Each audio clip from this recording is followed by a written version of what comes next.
Welcome to Sweet Auburn Stories, the cross-generational storytelling series where we highlight iconic Black pioneers. I'm your host and historian, Royce Babel.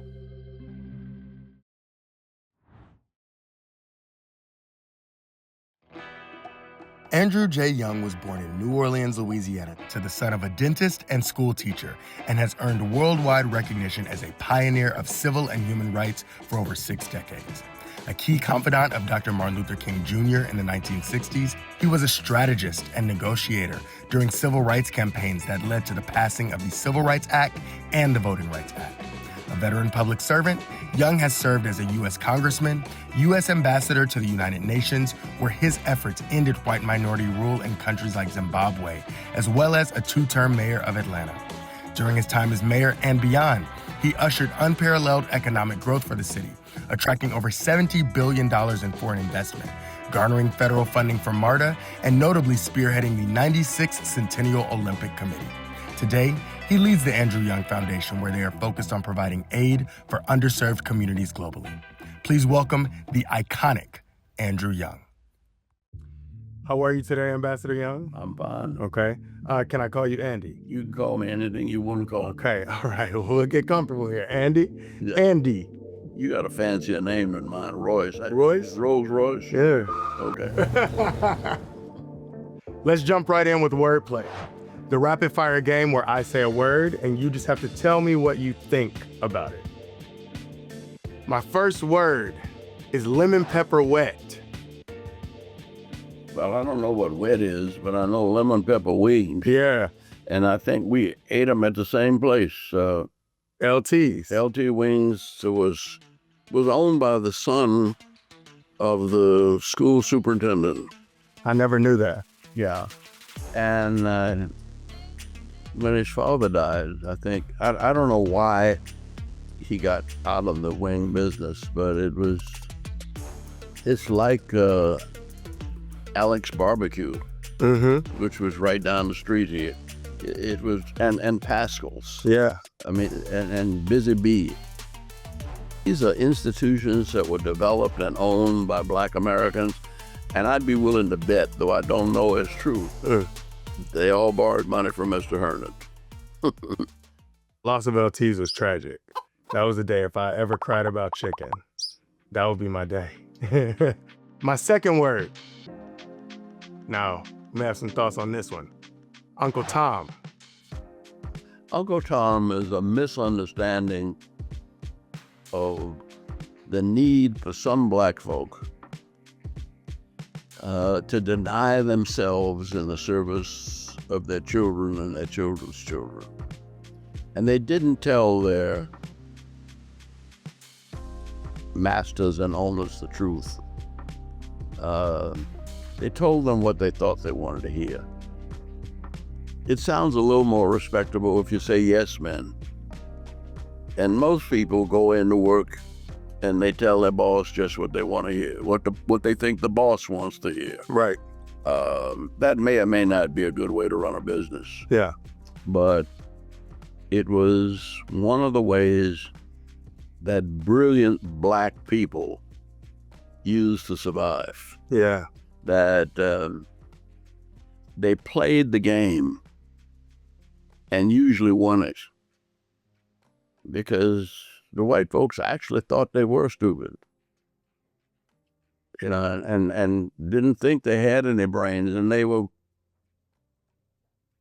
scheming all along. 10 steps ahead of the people who owned them. What relation do you have to that name? Well, that was the nickname that Hosea Williams gave me in the Civil Rights Movement. Okay.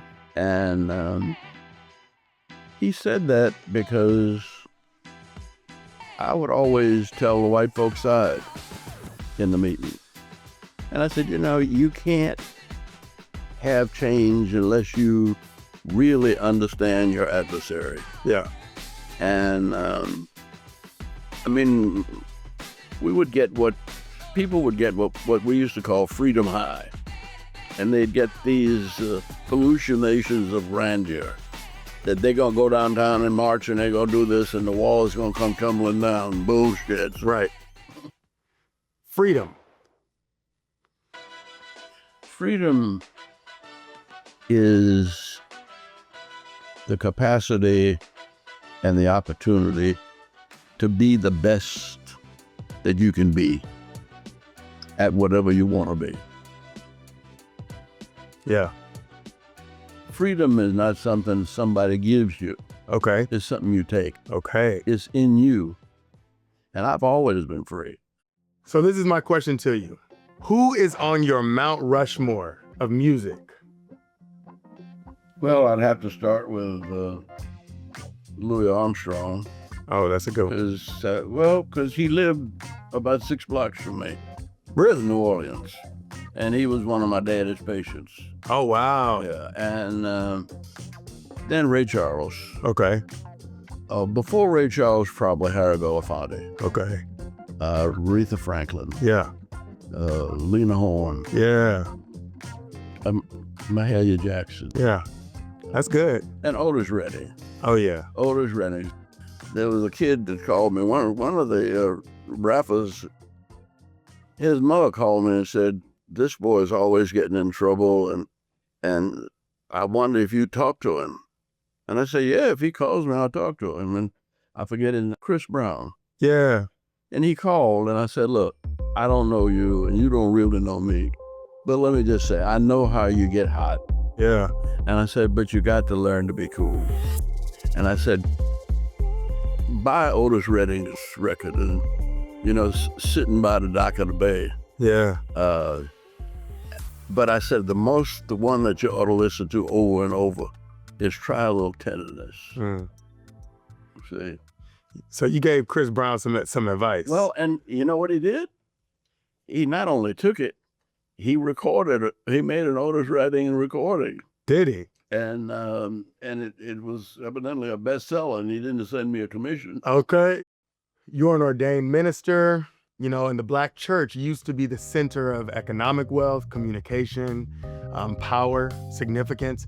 But it feels like amongst the younger generation, the Black church is slowly losing a bit of significance in their eyes. What do you think is the role of the Black church today? The role of the Black church is to lead you back to your Creator. And children have always gone astray. I think, for us, I'm a millennial. I'm a millennial. The generations below me are Gen. Still in there. I'm saying that's correct.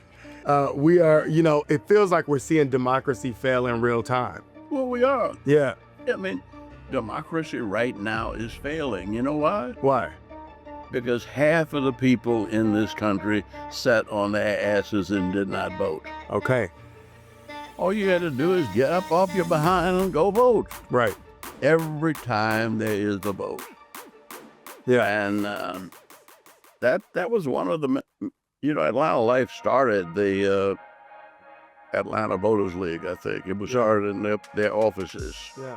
And the group that got me to run for mayor was headed by the president of Atlanta Life, Jesse Hill. And they registered the voters, and they mobilized the city, and they deserve really as much credit as anybody else for the fact that we've had 9 Black mayors in a row. But it's not been 9 Black mayors because they were Black.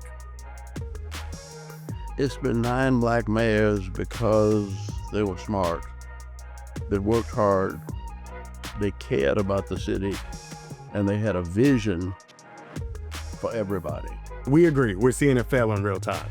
We have some folks, that are even considering Black people, young Black people, that feel like the future's bleak and, are doing all these things, going to vote, right? Being active and vocal.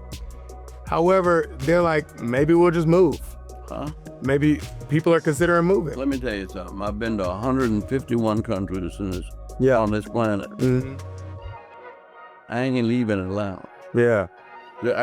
I could go back to New Orleans. Yeah. But I would feel uncomfortable in New York. What about South Africa? I could go to South Africa. But I'd have the same democratic troubles in South Africa as I have here. Only it would be greedy Black folk instead of greedy white folk. Your range of human experience is astounding, right? You've experienced segregation. You've gone to the highest levels of diplomacy and been the ambassador to the United Nations on behalf of the same country, of which you were, segregated and left out of services and essential care. When did you look around and what was your pinch me moment? I haven't. You haven't? I haven't ever stopped believing. I mean, I've enjoyed it. Yeah. I couldn't have made it without Martin Luther King. Yeah. There wouldn't have been an Andrew Young without a Martin Luther King. But by the same token, there wouldn't have been an Andrew Young without a Jesse Hill, without Atlanta Life. Yeah. And it would have been a Jesse. And it was one of the guys that used to hang out around Atlanta Life.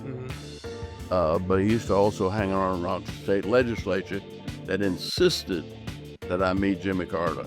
Yeah. See? Who became a good friend and mentor. Well, and I was helping him. I wanted to stay in the Congress. Yeah. I didn't want to be anything else. See? Man, he elevated you to ambassador. To go to the UN. Yeah. And then I came back to Atlanta just in time. Yeah. To run for mayor. That's right. I didn't want to run for mayor because I had 4 children that were just getting ready to go to college, and in Atlanta Life, Miss Susie Laborde, who was in her 80s, walked in on her cane, and she shook her cane in my face and said, "Look here, boy, when you came here, you wasn't nothing. We done made you somebody. Yeah. We done sent you all over the world. Now we need you to be mayor." And I said, "But I can't afford to. The mayor's salary is $50,000 a year. I got 4 children to send to college." She said, "That sounds like a whole lot of money to me." And she turned, the last word was, "We done wasted our time on you." Oh, wow. And she turned around and slammed the door. Well, once the door slammed, I realized I couldn't make it with that door closed. How do you want people to remember you? All the things you've done. You've had a lot of jobs. You're in the foundation business now. You've been an ambassador, been a mayor, been an activist. Well, I went to a funeral yesterday. Yeah. And it was a very moving funeral because I started thinking, what do I want when I die? And it really doesn't matter. I've done what I had to do, and I've never known today what I'm supposed to do tomorrow. So my last question to you is, folks want to know, is Andrew Young a Saints fan? A what? A Saints fan. A Saints fan. Hell no. I'm a Falcon. Okay. See, the Saints were the Aints, and I was away in college when the Saints came to New Orleans. Yeah. And I was just getting ready to get into politics when Hank Aaron first came here and hit 715 home runs. Mm-hmm. And then a couple of years later, the Falcons come here. And they came at the right time. I'm Royce Babel, and this has been Sweet Auburn Stories. I'd like to thank my guest, Ambassador Andrew Young, or as I like to call him, Andy. Andy, thank you for being legendary. Thank you for being Black. And thank you for being in Atlanta. Trying to get it out the mud, out the muscle. Trying to get it like the late Herman Russell. I'm yearning like Alonzo Herndon. I'm the new cue ball I'm earning. First rule you better understand. You dealing with a real Black man. If I said it, I meant it like I said it, cause I said what I said, understand? So stay in your place, little man. Comment on the TV channel. I guarantee you never seen a nigga like me, cause they only make these in Atlanta.